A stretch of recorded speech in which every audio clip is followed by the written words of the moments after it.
Assalamualaikum sahabat Malay Daily. Kita rakyat biasa, tidak ada apa-apa kedudukan atau jawatan dalam PN baik PAS atau Bersatu. Jadi mari kita bercakap dengan jujur, tanpa berselindung dan perlu takut dipecat. Hari ini kita melihat pergolakan politik dalam Perikatan Nasional atau PN. Keretakan dalam PN bukan berlaku secara tiba-tiba. Ia berlaku dari kelemahan kepimpinan pusat yang gagal memahami realiti politik hari ini, dan kegagalan itu berpunca daripada satu perkara utama, iaitu ego individu yang mengakibatkan tumpulnya kebijaksanaan dalam kepimpinan. Sahabat semua, PN bukan parti tunggal. PN adalah satu pakatan parti yang sangat tidak seimbang.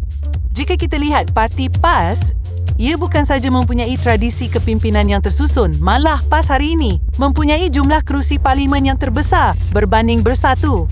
Bersatu pula ada kelebihannya, iaitu mempunyai sosok kepimpinan yang berpengalaman, tetapi pengalaman tidak disokong dengan jentera elektoral yang kuat berbanding PAS. Manakala Parti Gerakan dan MIPP, keberadaan mereka sekadar melengkapi keperluan gabungan politik yang pelbagai kaum. Dua parti ini tidak mempunyai sebarang kerusi legislatif. Dalam senario gabungan politik sebegini, kebijaksanaan politik amatlah penting. Ia penting untuk membina konsensus, bukan memaksakan autoriti salah satu parti ke atas parti yang lain. Dan di sinilah kelemahan dan kesilapan pertama kepimpinan utama PN. Dalam konteks ini, kepimpinan itu ialah Muhyiddin Yassin. Kelemahan kepimpinan Muhyiddin ini terbukti dengan pelantikan Azmin Ali sebagai Setiausaha Agung PN. Sekalipun Azmin dilantik menjadi Setiausaha Agung PN, kerana beliau dilantik menjadi Setiausaha Agung Bersatu, pelantikan beliau ini seharusnya menerusi perbincangan bersama parti di dalam PN, khususnya PAS, kerana secara real politiknya, kedudukan PAS dalam PN adalah yang terkuat dan terbesar. Tetapi itu tidak berlaku. Sebaliknya, yang berlaku, Muhyiddin melantik Azmin dengan menggunakan kuasa prerogatif beliau sepenuhnya, tanpa merujuk PN hatta PAS. Tindakan Muhyiddin ini sebenarnya menghantar mesej tersirat yang sangat jelas, iaitu untuk mengukuhkan kedudukan beliau sebagai pengerusi PN. Semua orang tahu, Azmin Ali adalah penyokong kuat Muhyiddin. Dikatakan, Muhyiddin amat percaya dan terhutang budi dengan Azmin kerana telah membantu beliau menjadi PM ketika langkah Sheraton dahulu. Mesej pelantikan Azmin kepada PAS pada masa itu sangat jelas. Muhyiddin mahu PN diurus seperti mana beliau mengurus Bersatu.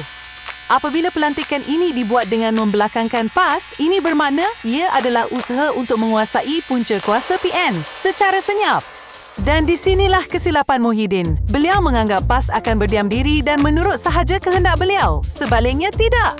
Sebagai timbal balas, sejurus pelantikan Azmin, PAS mengumumkan peletakan jawatan Bendahari PN. Ketika itu, Bendahari PN dipegang oleh tokoh kanan PAS, Dr. Samsuri Mokhtar, Menteri Besar Terengganu. Peletakan jawatan mengejut ini menjadi isyarat politik yang jelas, iaitu PAS tidak berpuas hati dengan keputusan unilateral Muhyiddin berhubung isu pelantikan Azmin. Ini bukan isu jawatan, tetapi ini adalah isyarat politik keras dari PAS dengan cara cukup halus. Dalam politik, bila sebuah parti menarik keluar wakilnya dari jawatan penting, mesejnya jelas. Kami tidak lagi percaya dengan cara gabungan ini diurus.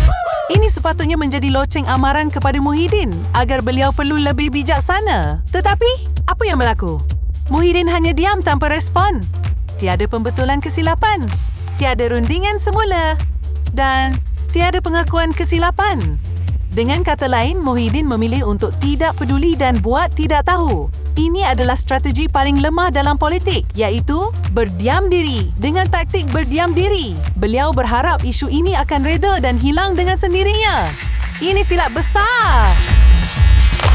Namun, dengan kesilapan ini, ramai menjangkakan Muhyiddin akan mengulangi kesilapannya. Dan benar, dia ulangi kesilapan itu. Mungkin ia kesilapan yang disengajakan, seolah-olah mahu mencabar kesabaran PAS secara halus. Okey, cukup dulu part ini. Cik Bintang akan sambung lagi dalam episod kedua. Terus nantikan.